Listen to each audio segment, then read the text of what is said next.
बैठक तो मुखिया महासंघ लगातार हर 2 महीना 3 महीना पर बड़ी बैठक होती है। अभी आज की बैठक त्रिस्तरीय पंचायत प्रतिनिधियों की बैठक है, जिसमें मुखिया संगठन के साथ साथ प्रमुख संगठन, जिला परिषद का संगठन, वार्ड का संगठन, पंच सरपंच का संगठन, तमाम संगठन एक साथ होकर लड़ाई लड़ रहे हैं। और बिहार में 36 वर्षों से पंचायतों का परिसीमन नहीं हुआ है, तो बहुत ही दुखद है। अभी आप जाइएगा तेलंगाना, वहाँ 500 से 700 की आबादी पर पंचायत है। कहीं कहीं अगर बड़ा पंचायत है तेलंगाना में, तो वहाँ 1000-1500 की आबादी, और यहाँ एक एक पंचायत की आबादी 10,000 है, 12,000 है, कहीं 15,000 है, कहीं 8,000 है। तो परिसीमन अगर होगा तो पंचायतों की संख्या बढ़ेगी। पंचायतों की संख्या जब बढ़ेगी तो विकास की गति और तेज होगी। हम लोगों का मांग है तो अन्य राज्यों की भांति यहाँ भी परिसीमन किया जाए पंचायतों का, उसके आकार को छोटा किया जाए, ताकि अधिक से अधिक लोगों को मौका मिले और पंचायतों का समुचित विकास हो सके। क्योंकि अभी मैं कई पंचायतों को जानता हूँ जिसकी 8 किलोमीटर 10 किलोमीटर के रेडियस में एक पंचायत, बीच में नदी है, 2 गांव इधर है, 3 गांव इधर है। अब पंचायत मुख्यालय जाने के लिए नदी पार करना पड़ता है, किसी को अनाज लेने के लिए नदी पार करना पड़ता है, तो काफ़ी जनता को कठिनाई हो रही है। तो जनहित में हम लोग अभी लड़ाई को लड़ रहे हैं कि पंचायतों का परिसीमन किया जाए और ओबीसी का जो आरक्षण लंबित है वो आरक्षण भी किया जाए, और परिसीमन के बाद ही सरकार और चुनाव आयोग चुनाव कराए। तो पिछले कई सालों से आप लोग प्रतिदाता पसंद किए पटना में, लेकिन अब कुछ ही महीने बाद चुनाव भी नज़दीक है, लेकिन क्या लगता है सरकार की मांगे मानेगी? प्रजातंत्र में संघर्ष करना प्रजातांत्रिक ढंग से ये गांधी जी का बताया हुआ रास्ता है, और हम लोग प्रजातांत्रिक तरीके से लड़ाई को लड़ते हैं।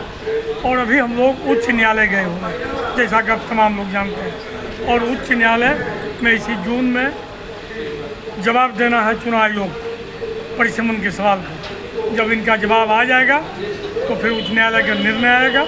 हम लोग उम्मीद करते हैं उच्च न्यायालय से कि वो जनहित में बेहतर निर्णय देंगे पंचायतों के परिसीमन पर, ओबीसी के आरक्षण पर। और अगर निर्णय विपरीत आता है तो हमारा संगठन उच्चतम न्यायालय भी जाएगा। आज की बैठक में एक सुझाव ये भी आया है कि एक निश्चित तारीख की जाएगी, पूरे बिहार के हर जिला मुख्यालय पर 1 दिवसीय धरना प्रदर्शन होगा। एक मेमोरेंडम सरकार को भेजा जाएगा कि परिसीमन नहीं तो चुनाव नहीं के नारा के साथ हम लोग इसको करने जा रहे हैं। बहुत बहुत धन्यवाद। अपना सर परिचय दीजिए। मैं मोहम्मद हसन, अध्यक्ष जिला मुखिया संघ बेगूसराय, सह वरीय उपाध्यक्ष बिहार प्रदेश मुखिया महासंघ। ठीक, क्या बैठक का आयोजन किए हैं? किस आज जो हमारे यहाँ पर जो दुर्गा भगवान में जो हो रहा है, ये हमारे जितने बिहार के हैं तमाम जनप्रतिनिधि, वार्ड सदस्य हों, पंचायत समिति हों, मुखिया जी हों, जिला परिषद जी हों, इस तमाम जो है सभी की सभी आज यहाँ मुख्य यहाँ का जो आज बैठक जो है कि हम लोग सरकार से मांग कर रहे हैं कि सबसे पहले परिसीमन किया जाए, उसके बाद ही चुनाव कराया जाए।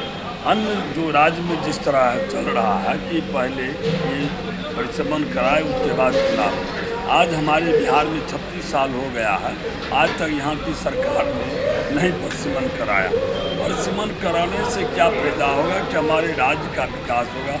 हमारा जो पंचायत जो बड़ा बड़ा है उसमें पंचायत वार्ड अलग अलग बनेगा।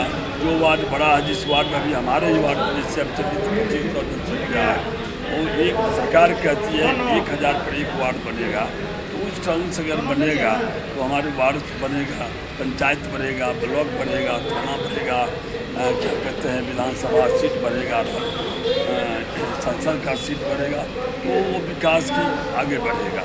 तो हम लोग आज इसी की लड़ाई लड़ने की महा बैठक यहाँ किया गया है और इस लड़ाई को हम लोग हाईकोर्ट तक गए हैं। अगर वहाँ सरकार हमारे जो न्यायपालिका है वो इस बात पर अगर सहमति देंगे तो अच्छा है, नहीं देंगे तो हम लोग सुप्रीम कोर्ट तक लड़ाई लड़ने के लिए एकदम बिल्कुल तैयार हैं, लोग बनाए हुए हैं। हम सुप्रीम कोर्ट तक लड़ाई लड़ेंगे, हम अपनी मांग को रखेंगे और हम अपनी मांग के लिए हर संभव लड़ाई लड़ने के लिए तैयार हैं। हम बिहार प्रदेश मुखिया महासंघ के सचिव सह विक्रमपुर पंचायत के मुखिया। नाम? रमेश।